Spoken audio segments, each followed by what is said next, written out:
You're a burden. A leech. Get out of my house. It's Christmas Eve in Prince George, British Columbia, snow suffocating the streets, the table a cruel stage of flickering candles and untouched maple-glazed turkey.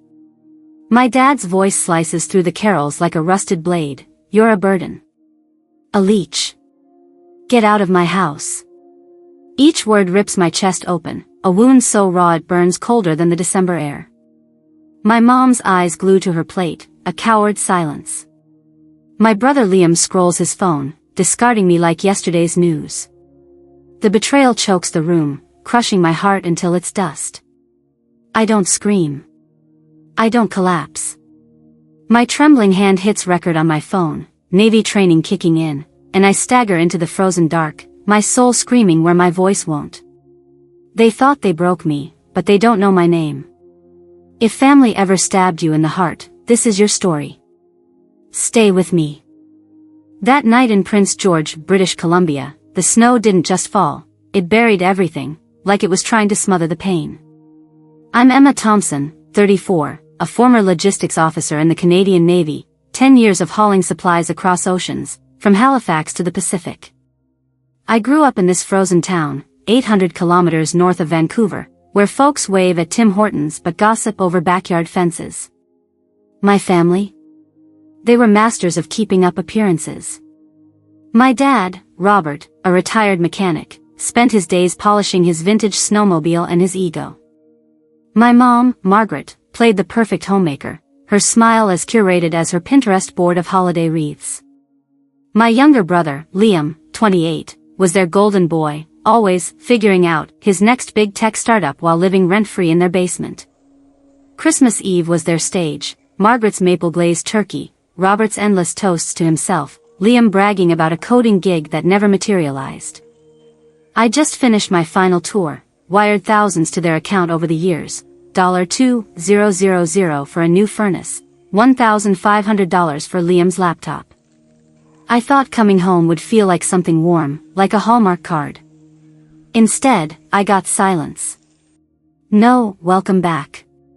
No questions about my service. Just Margaret nitpicking my gift wrapping and Robert muttering about my empty life. No husband, no kids, Emma, he'd said earlier that evening, slicing into his turkey. What's the point of you? I sat there, in my pressed jeans, my medals tucked away in a drawer 800 kilometers away, wondering if they'd ever seen me at all. The hurt wasn't new, it was a wound carved over years, bleeding fresh with every word they didn't say. The dining room in our Prince George home felt like a stage set for a lie. The table, draped in a red linen cloth, groaned under the weight of Margaret's maple-glazed turkey, a tower of mashed potatoes, and a cranberry sauce she'd bragged about making from scratch. Fairy lights twinkled along the windows, reflecting off the snow piling up outside, 30 centimeters deep by now. The air smelled of pine and gravy, but the warmth was a facade. Robert sat at the head, his calloused hands gripping a carving knife like he was about to declare war. Margaret fussed over her crystal wine glasses, avoiding my gaze. Liam, slouched in his chair, was glued to his phone, probably tweeting about his next big app idea. I'd driven 800 kilometers from Esquimalt naval base, my duffel bag still dusted with Pacific salt, expecting something. A nod for my 10 years in the Navy. A question about my deployments. Instead, Margaret had snapped at me for creasing the gift wrap on Liam's new headphones I'd paid for with my last paycheck. The meal began with Robert's usual toast, his voice booming like he was addressing a crowd at the Prince George Legion. To family, he said, raising his glass, and to those who actually contribute. His eyes flicked to me, sharp as a skate blade. I froze, my fork halfway to my mouth. Margaret coughed lightly, rearranging her napkin. Liam smirked, still scrolling. What's that supposed to mean, Dad? I asked, keeping my voice steady, though my heart was pounding like a drum in a Remembrance Day parade. Robert leaned back, his chair creaking. You know exactly what I mean, Emma. You waltz in here, no husband, no kids, no real job now that you're out of the Navy. What are you even doing with your life? The words landed like a punch to the gut, stealing my breath. I'd sent them $2,000 for a new furnace last winter, $1,800 for Liam's coding bootcamp the year before. I'd skipped meals in the mess hall to cover their car payments. And this was my welcome home? Margaret cleared her throat, her voice sugary, like she was soothing a customer at Tim Hortons. Robert, let's not ruin the mood. But her eyes stayed on her plate, her silence louder than any words. Liam chuckled, muttering, "Yeah, Emma, maybe try contributing for once."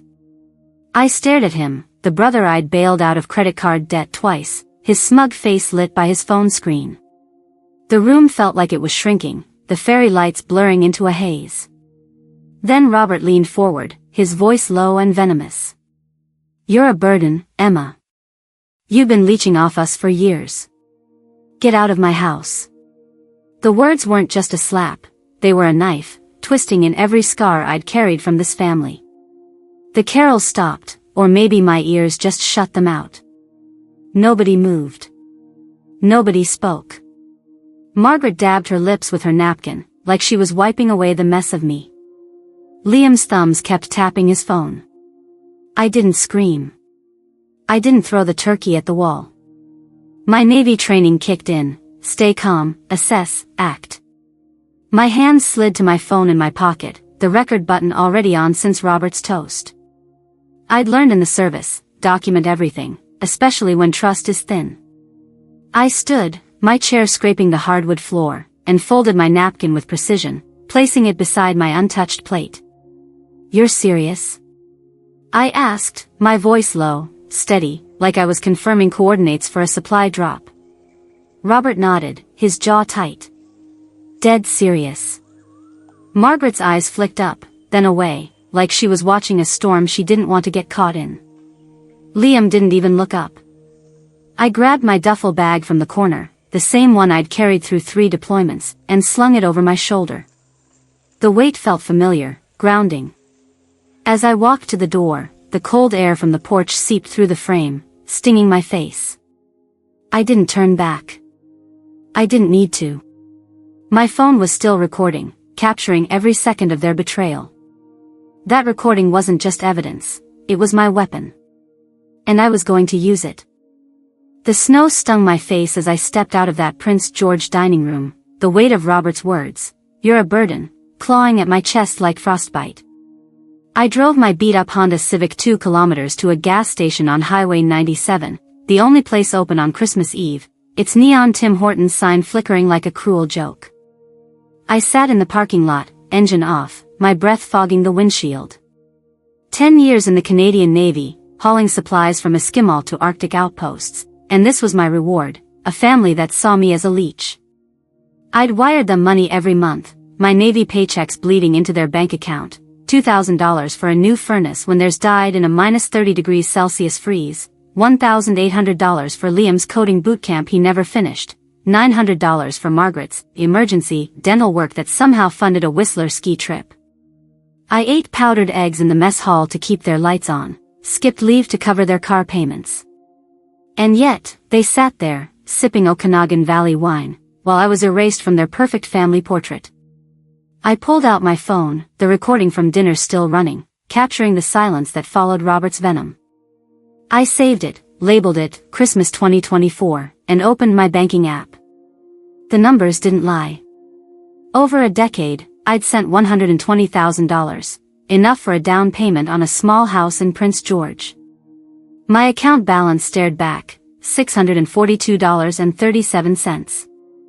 I'd lived like a ghost in barracks, no rent, no vacations, just instant coffee and Navy-issued boots, so they could have their cedar deck and Liam's new gaming PC. I thought of the times I'd called home, hoping for a, "How's it going, Emma?" Instead, Margaret would say, "The hot water tank's acting up again," or Robert would grunt, "Liam's got a big opportunity, send what you can." Never a thank you. Never my name spoken with pride. Last spring, I'd sent a photo of my commendation for managing a supply chain during a storm off Vancouver Island. It saved a stranded crew 200 nautical miles from shore. Margaret didn't reply. But when Liam posted about his new snowboard, she commented, "So proud of you." I was 34, with a service record cleaner than a BC glacier, and they framed Liam's high school hockey jersey instead.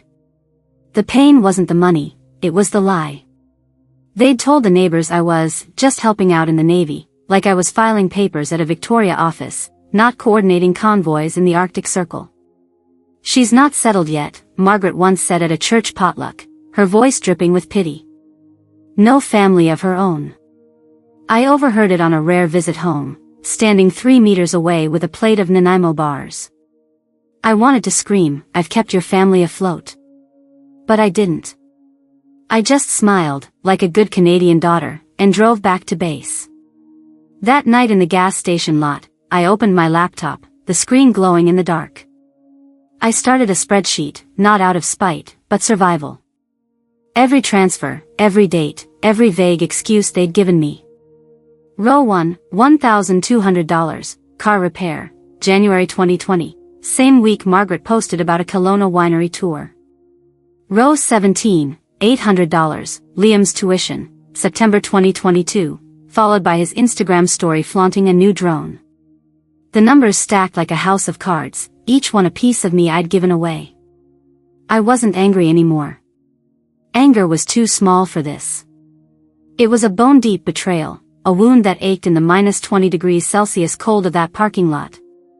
"You're a burden," Robert had said, but the truth was uglier. I was their bank, their safety net, their invisible supply line. And they'd cut me loose without a second thought. I looked at the Tim Hortons across the lot, its windows steamed from late-night coffee runs. A family inside laughed over hot chocolate, their joy a foreign language. "You think you're helping," my commanding officer once told me during a deployment, "but some people only take." I didn't get it then. I did now. My phone buzzed, Margaret's name on the screen.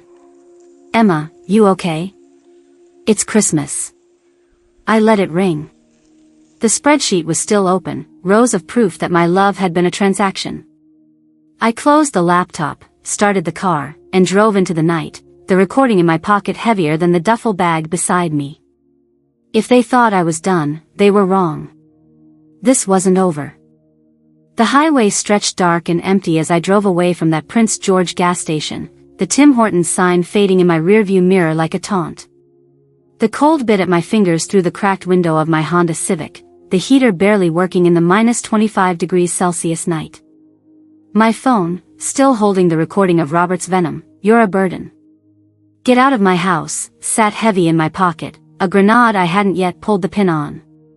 I was Emma Thompson, 34, a decade in the Canadian Navy, trained to turn chaos into order, and I wasn't going to let their betrayal bury me. That Christmas Eve, I checked into a motel 5 kilometers out of town, the kind with flickering fluorescent lights and a mattress that smelled of stale cigarette smoke. My laptop glowed in the dim room as I opened my spreadsheet, the one I'd started in the gas station lot. It wasn't just numbers, it was a ledger of their lies, every dollar I'd sent to keep their lives polished while mine stayed bare.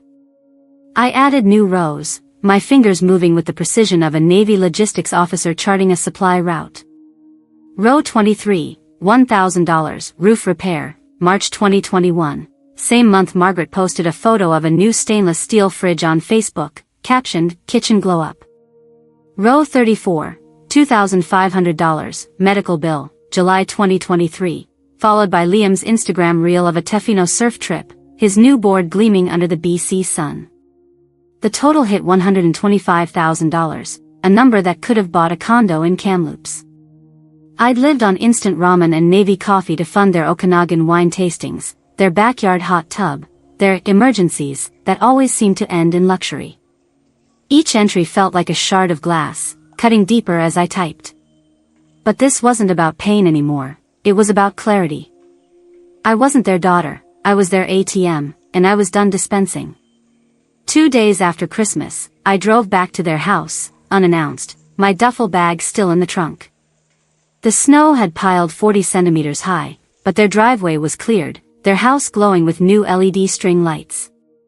I parked 100 meters down the street, my breath visible in the frigid air, and let myself in with the spare key I'd kept since basic training. The living room smelled of cedar and cinnamon, Margaret's attempt at a cozy aesthetic.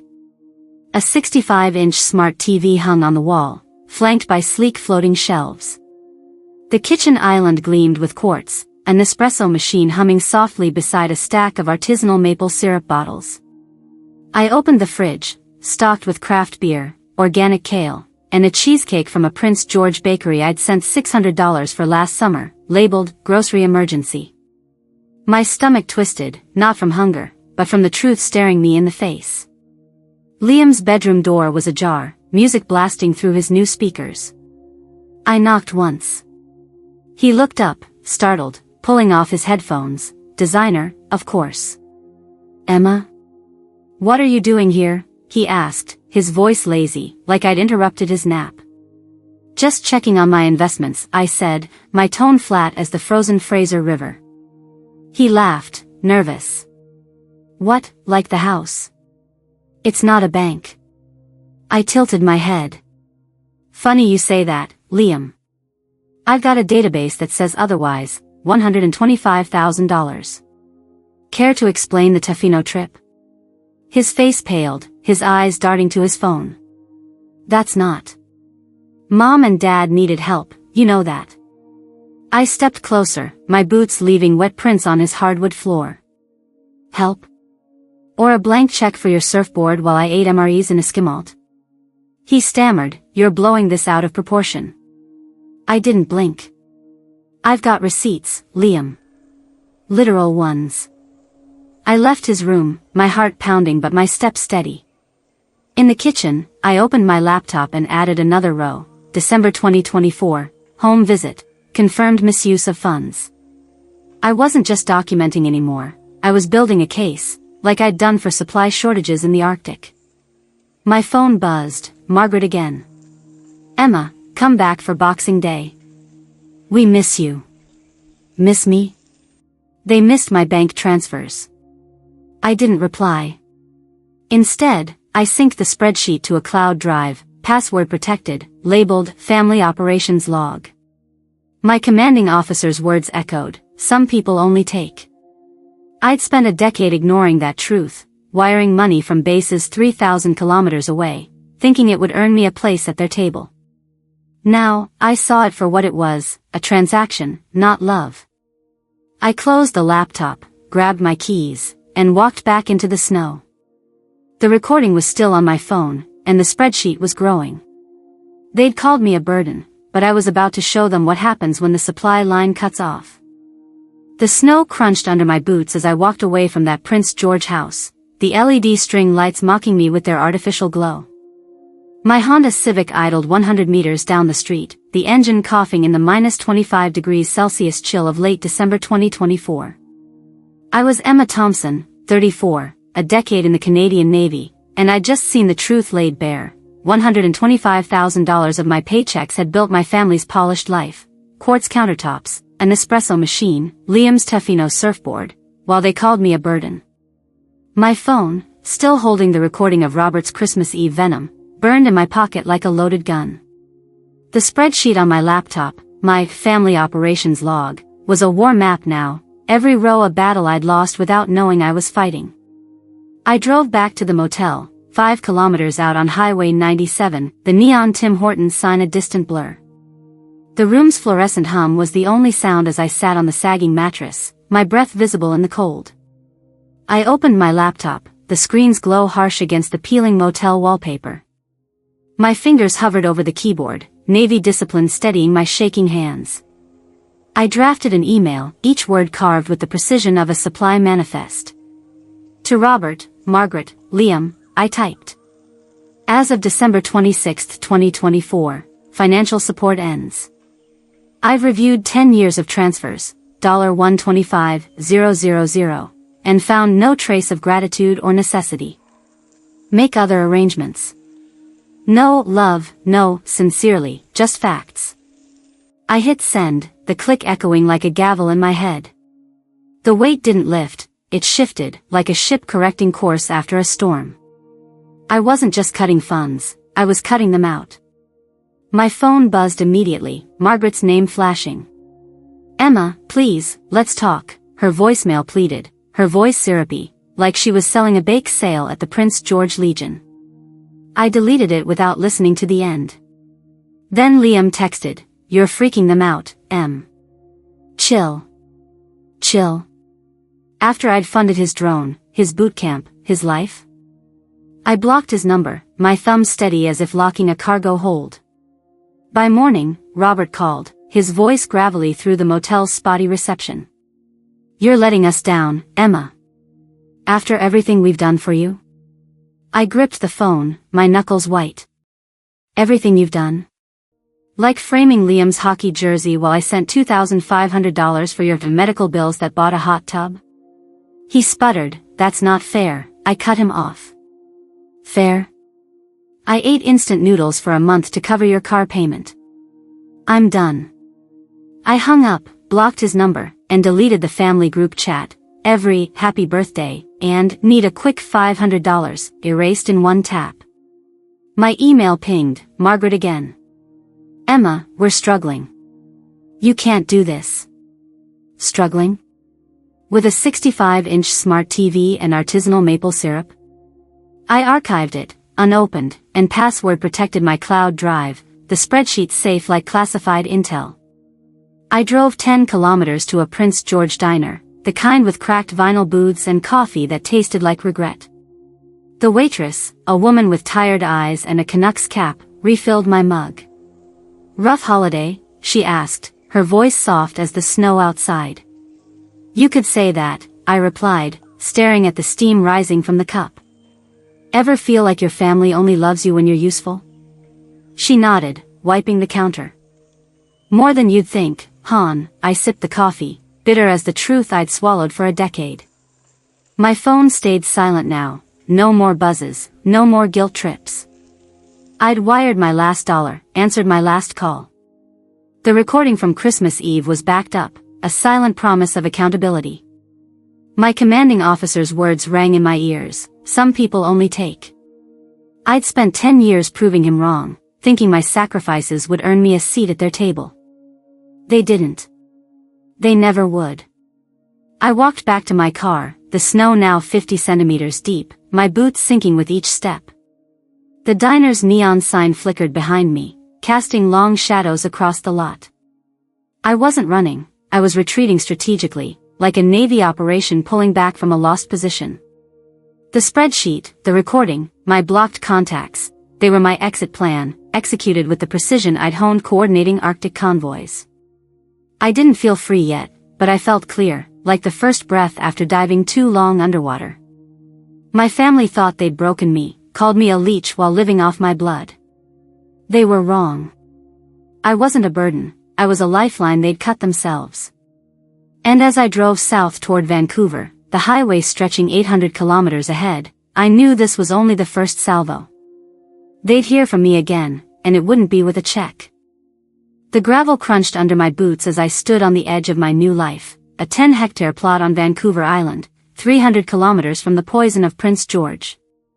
It was January 2025, 2 weeks since I'd cut the financial cord to my family operations log, spreadsheet locked tight with $125,000 of proof, every dollar I'd sent to Robert, Margaret, and Liam, funding their hot tubs and Tofino surf trips while they called me a burden.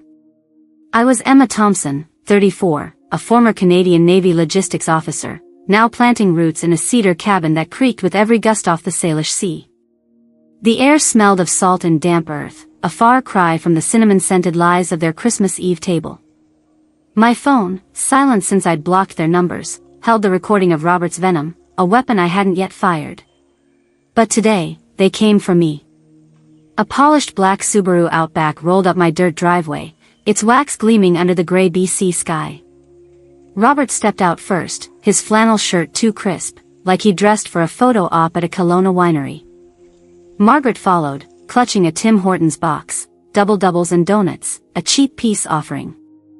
I stood by my seedling trays, mud caked on my jeans, a trowel in hand. They didn't call ahead. They never did. "Emma," Margaret chirped, her voice sweet as Okanagan peaches, "we thought we'd drop by. Family should stick together." I didn't move, my grip tightening on the trowel. "Family?" I said, my voice low, like the calm before a Pacific storm. You mean the kind that calls me a leech while cashing my checks? Robert crossed his arms, his jaw tight as a Prince George winter. Don't start, Emma.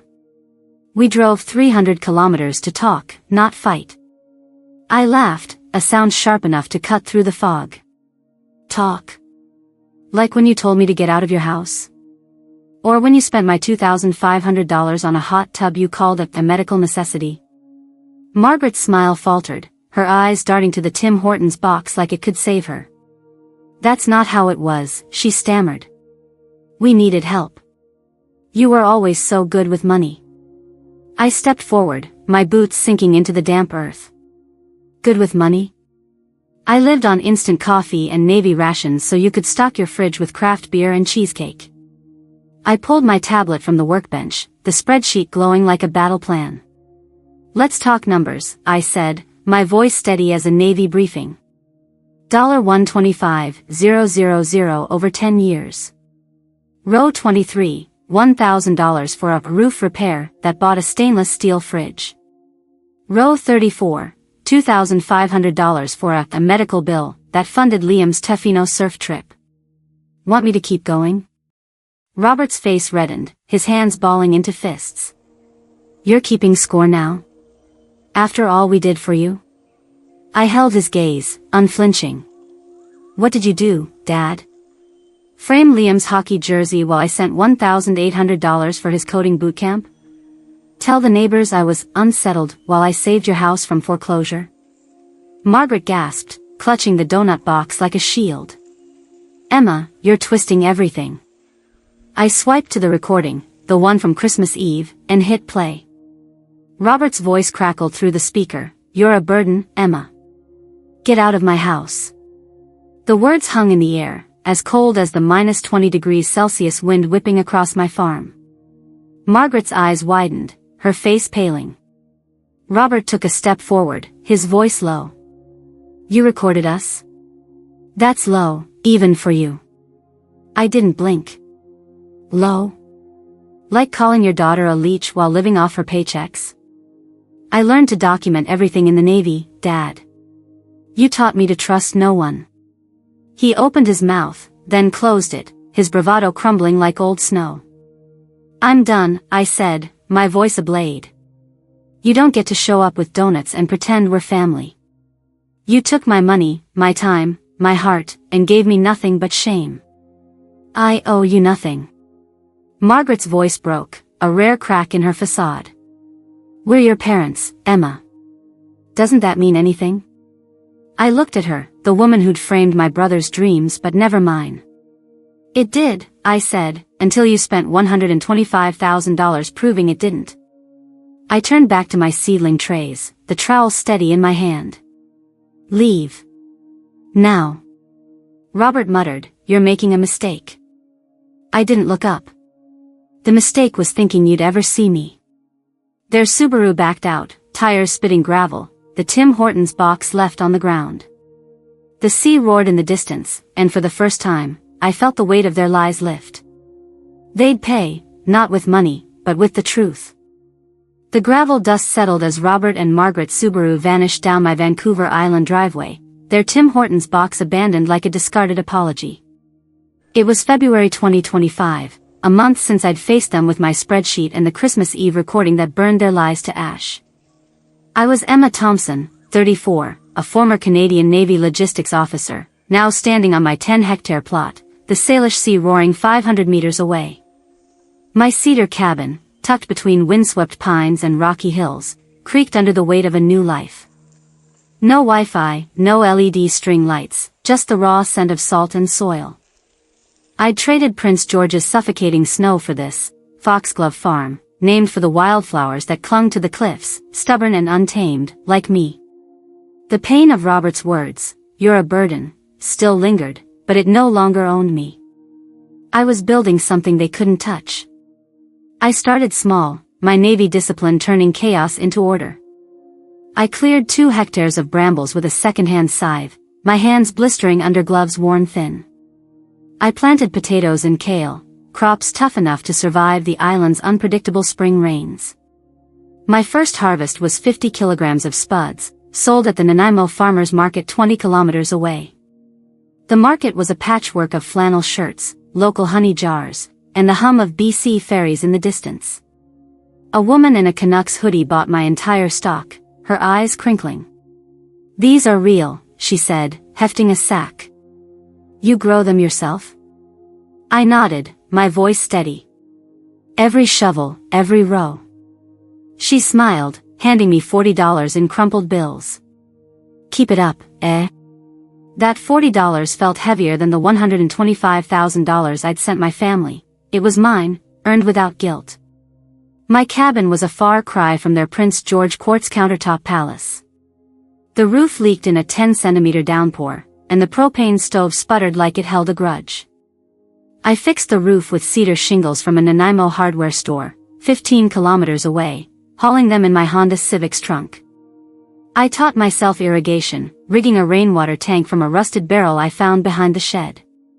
My spreadsheet skills, honed on Arctic supply chains, tracked every seed, every liter of water, every sale. By March, I'd sold 200 kilograms of produce, my folding table at the market a quiet rebellion against the family that erased me. The ocean didn't ask for my resume, and the soil didn't care about my past.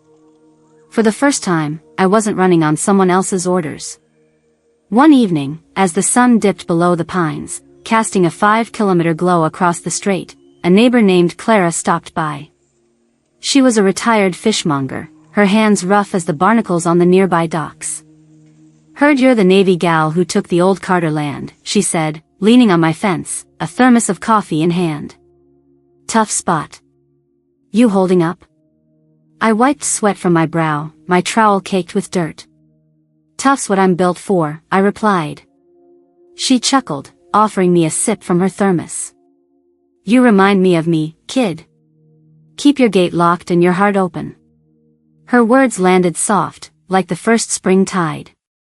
I didn't need family, I needed this, people who saw me without a price tag. My phone stayed silent, no more texts from Margaret begging for emergency funds, or Liam whining about his latest failed startup. The recording and spreadsheet were locked in my cloud drive, a silent guard against their return. I didn't miss their voices, their lies, or their Prince George charade. I missed the idea of family, the one I'd chased for a decade, wiring $2,500 for a hot tub they called a necessity. But that ache was fading, replaced by the rhythm of my days. 0600 wake, 0630 coffee, 0700 till the soil. I wasn't healing, I was rebuilding, row by row, like a Navy convoy carving a path through a storm. One morning, I found a stray dog by the barn, a scruffy mutt with eyes like the Salish Sea. I didn't name it. We just shared a crust of bread from the Nanaimo bakery, two survivors coexisting in the quiet. At the market, a kid in a toque asked if I'd served in the Navy. "Yeah," I said, bagging his kale. "Logistics. Kept things moving." He grinned. "That's badass." I smiled, the first real one in months. Foxglove Farm wasn't just land, it was proof I didn't need Robert's approval or Margaret's fake tears. The wind off the sea carried salt and freedom, and as I stood on my 10 hectares, I knew I'd built a life heavier than their lies. They'd called me a burden, but I was carrying my own weight now, and it felt like home. The sun sank below the Vancouver Island horizon, painting the Salish Sea in shades of amber and steel. It was March 2025, and I stood on my 10-hectare plot at Foxglove Farm, 300 kilometers from the Prince George dining room where Robert called me a burden.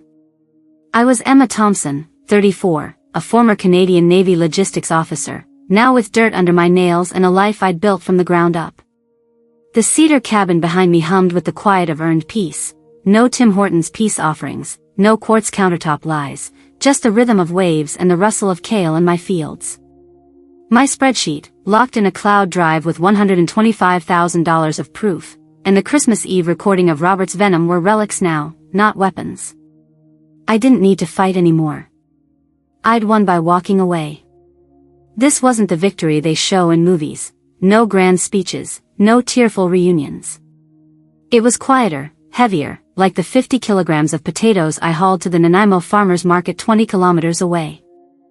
I'd learned to fix leaks, battle aphids, and track yields with the precision I once used for Arctic convoys.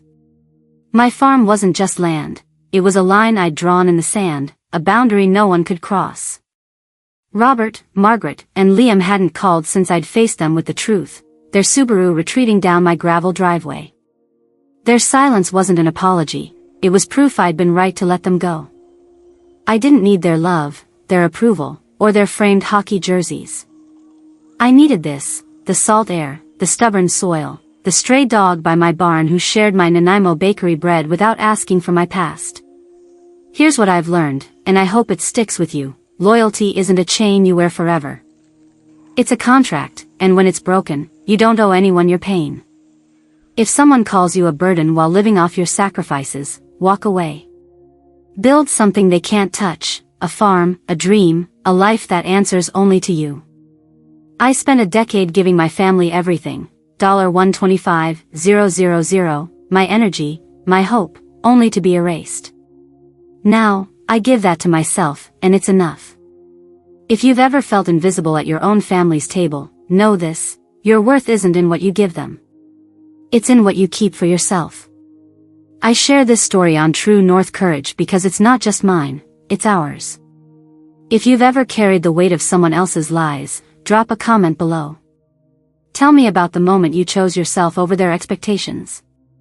Hit that like button if this hit home, and subscribe to True North Courage for more stories of quiet strength, the kind that cuts deeper than any shout. This channel is for those who've walked through fire and built something new in the ashes. Stay with us.